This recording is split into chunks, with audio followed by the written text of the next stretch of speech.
আওয়ামী লীগের যাবতীয় কার্যক্রম নিষিদ্ধ করার সিদ্ধান্ত গ্রহণ করা হয়েছে।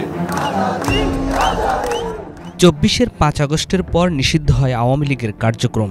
এবার রাজপথ উত্তপ্ত হচ্ছে জাতীয় পার্টি নিষিদ্ধের দাবিতে। জামাত, এনসিপি, গণ অধিকার পরিষদ সরাসরি নিষিদ্ধের পক্ষে অবস্থান নিলেও বিএনপি কিছুটা কৌশলী। তারা নিষিদ্ধ নয়, বিচার চাচ্ছে গণহত্যার সহযোগী হিসেবে। আওয়ামী লীগ সেই অর্থে নিষিদ্ধ নয়, আছে কার্যক্রম বন্ধ। বিচারের জন্য ট্রাইব্যুনাল আইন সংশোধন করলেও এখনও দল হিসেবে আওয়ামী লীগের বিরুদ্ধে কোনো মামলা হয়নি। নির্বাচন কমিশন জানিয়েছে, সন্ত্রাস দমন আইনে কার্যক্রম নিষিদ্ধ হওয়ায় ফেব্রুয়ারির নির্বাচনে অংশ নিতে পারছে না আওয়ামী লীগ। স্থগিত আছে দলের প্রতীক নৌকাও। জাতীয় পার্টির কার্যক্রমও যদি একইভাবে প্রশাসনিক আদেশে নিষিদ্ধ হয়, তাহলে তাদেরও একই অবস্থা হবে। স্বরাষ্ট্র মন্ত্রণালয় থেকে বাংলাদেশ আওয়ামী লীগ এবং তার অঙ্গ সংগঠন এবং ভাতৃপ্রতিম সংগঠনগুলোর কার্যক্রম নিষিদ্ধ করেছে। তার ধারাবাহিকতায় ইলেকশন কমিশন সিদ্ধান্ত নিয়েছে যে আওয়ামী লীগের নিবন্ধন স্থগিত করা হলো। গত শুক্রবার গণ অধিকার পরিষদ জাতীয় পার্টি নিষিদ্ধের দাবিতে মিছিল বের করলে জিএম কাদেরের নেতাকর্মীদের সাথে সংঘাত হয়। একই দিনে দ্বিতীয় দফার সংঘর্ষে আইনশৃঙ্খলা বাহিনীর হামলায় গণ অধিকার পরিষদের প্রধান নুরুল হক নূর গুরুতর আহত হন। এরপর থেকে জাপা নিষিদ্ধের দাবি আরও প্রবল হচ্ছে। প্রধান উপদেষ্টার সঙ্গে বৈঠকে জাতীয় পার্টির বিরুদ্ধে ব্যবস্থা নেওয়ার দাবি জানায় জামাত ইসলামী।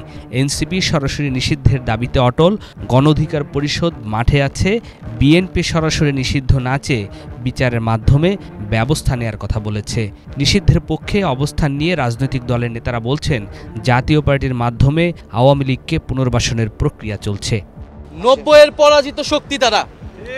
৯০-এর গণ অভ্যুত্থানে বাংলাদেশের ছাত্র জনতা রক্ত দিয়ে এরশাদের পতন ঘটিয়েছিল, কিন্তু সেই সময় রাজনৈতিক দলগুলো আপোষ করেছিল।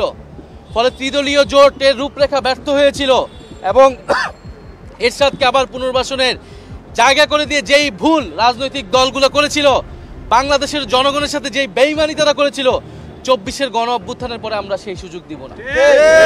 আওয়ামী লীগ, জাতীয় পার্টি এবং আওয়ামী লীগের সাথে সহযোগী যত দোসর রয়েছে এবং যারা আওয়ামী লীগকে আবার পুনর্বাসনের চেষ্টা করবে, তাদের সবাইকে বাংলাদেশের মাটি থেকে বিতাড়িত করা হবে এবং বাংলাদেশে আদালতে তাদেরকে বিচারের আওতায় আনা হবে। জাতীয় পার্টি বাংলাদেশের কোন পার্টি না, এই পার্টি হলো ভারতের পার্টি। সুতরাং বাংলাদেশে জাতীয় পার্টির রাজনীতি নিষিদ্ধ করার মাধ্যমে হাসিনার মতন জিএমকাদেরকে ভারতে পাঠাতে হবে। জাতীয় পার্টির ১৪ দল এই বাংলাদেশে আর কোনো রাজনীতি করতে পারবে না। বিশ্লেষকরা মনে করছেন, জাতীয় পার্টি নিষিদ্ধের দাবির পেছনে বড় ধরনের রাজনৈতিক হিসাব নিকাশ আছে। জাতীয় পার্টি নিষিদ্ধ হলে জামাত আসন্ন নির্বাচনে প্রধান বিরোধী দল হিসেবে আবির্ভূত হবে। এমনটি তাদের রাজনৈতিক ইতিহাসে প্রথমবারের মতো ঘটতে পারে। কিন্তু জাতীয় পার্টি যদি নিষিদ্ধ না হয়, তাহলে জামাতের প্রধান বিরোধী দল হওয়ার সম্ভাবনা ক্ষীণ বলে মনে করেন তারা। আবার যদি কোনো ইস্যু ধরে জামাত এবং এনসিপি নির্বাচন বর্জন করে, তাহলে বিএনপির জন্য একটি বড় চ্যালেঞ্জ হয়ে দাঁড়াবে। যদি জাতীয় পার্টি নিষিদ্ধ না হয়, তাহলে তারাও বিএনপির সাথে নির্বাচনে যাবে। তখন বিএনপির জন্য সহজ হবে আর জামাত ও এনসিপির জন্য কঠিন হবে। বিশ্লেষকরা বলছেন, জাতীয় পার্টি যদি নির্বাচনে অংশ নিতে পারে, তাহলে ভোটের নতুন একটি চিত্র দেখা যেতে পারে। কারণ অনেক আওয়ামী লীগ নেতা আছেন যাদের বিরুদ্ধে অভিযোগ নাই, তারা তখন জাতীয় পার্টির প্রতীকে নির্বাচনে অংশ নেবেন। তখন জাতীয় পার্টি বিরোধী দল হিসেবে আবির্ভূত হতে পারে। যারা জাতীয় পার্টি নিষিদ্ধ চায়, তাদের সার্বিক হিসাব হলো, জাপা নিষিদ্ধ হলে বিএনপির উপর চাপ দেওয়া সহজ হবে। তখন বিএনপির কাছ থেকে নির্বাচনে বেশি সুবিধা নেওয়া যাবে। আর বিএনপির হিসাব তাদের উল্টো, তারা জামাত ও এনসিপির চাপের মুখে পড়তে চায় না, আর ভোটের হিসাব তারাও করে। এদিকে জাতীয় পার্টি আগে থেকেই আওয়ামী লীগের পক্ষে অবস্থান নিয়ে রেখেছে। আওয়ামী লীগ নিষিদ্ধ হোক তা চায়নি। তারা এখনও বলছে, আওয়ামী লীগকে নির্বাচনে অংশ নিতে দেওয়া উচিত। গত বুধবার বিএনপির স্থায়ী কমিটির বৈঠকে জাতীয় পার্টি নিষিদ্ধের ইস্যু নিয়ে আলোচনা হয়েছে। জানা গেছে, বিএনপি জাতীয় পার্টিকে স্বৈরাচারের সহযোগী হিসেবে বিচারের আওতায় আনার পক্ষে। বিচারের রায় তাদের ব্যাপারে যে সিদ্ধান্ত হয় তাই গ্রহণযোগ্য হবে বলে মনে করে দলটি। তবে সরাসরি প্রশাসনিক আদেশে কোনো দল নিষিদ্ধ হোক তা তারা চায় না। যে দলগুলো আমাদেরকে নির্বাচনের বাইরে রাখতে চাচ্ছে, খুব বিনয়ের সাথে বলবো, তারা জাতীয় পার্টির সমকক্ষ হতে পারেনি। তারা সকলে মিলেও জাতীয় পার্টির সমকক্ষ হতে পারেনি। জাতীয় পার্টি সরকারি দলে ছিল, জাতীয় পার্টি বিরোধী দলে ছিল, জাতীয় পার্টি 91 সালে তীব্র বাধার সম্মুখীনের মধ্যেও রাজনীতি করেছে। আমি মনে করি জাতীয় পার্টির যে অভিজ্ঞতা আছে, যে অভিজ্ঞতা সম্পন্ন নেতা আছে, এটি বাংলাদেশের 3-4টি দল ছাড়া নাই।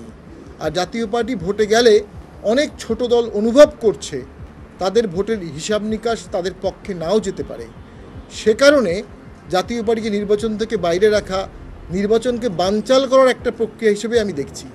কারণ নির্বাচন হলে অনেকেরই বর্তমানে যে আধিপত্য আছে, সরকারের উপর যে নিয়ন্ত্রণ আছে, এটি থাকবে না। গত 2 দিন আগে জাতীয় পার্টির মহাসচিব ব্যারিস্টার শামীম হায়দার পাটোয়ারি বলেছেন, রাজনীতির স্বার্থে জাতীয় পার্টিকে রক্ষা করার দায়িত্ব বিএনপির। এর কঠিন জবাব দিয়েছেন বিএনপির সিনিয়র যুগ্ম মহাসচিব রুহুল কবির রিজভী। বলেছেন, শেখ হাসিনার ফেসিবাদ প্রতিষ্ঠায় সব ধরনের সাহায্য সহযোগিতা করেছে জাতীয় পার্টি। যারা ফেসিবাদকে সহায়তা করেছে তাদের প্রোটেকশন দেওয়ার কাজ বিএনপির নয়। শামীম পাটোয়ারি নাকি নাম, তো আপনি আবার দায়িত্ব নেওয়ার কথা বলছেন কেন? বিএনপি জাতীয় পার্টি দায়িত্ব নেবে? আপনারা কারা? তো 2014 নির্বাচনে যাব না করতে করতে আপনারা গেলেন।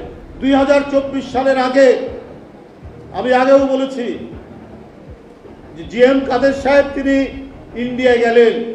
এখানে সাংবাদিকরা প্রশ্ন করলো, আপনাকে কি কথা হলো? বলছে না, ওদের সাথে কথা হয়েছে, আমি ওদের পারমিশন ছাড়া কথা বলবো না।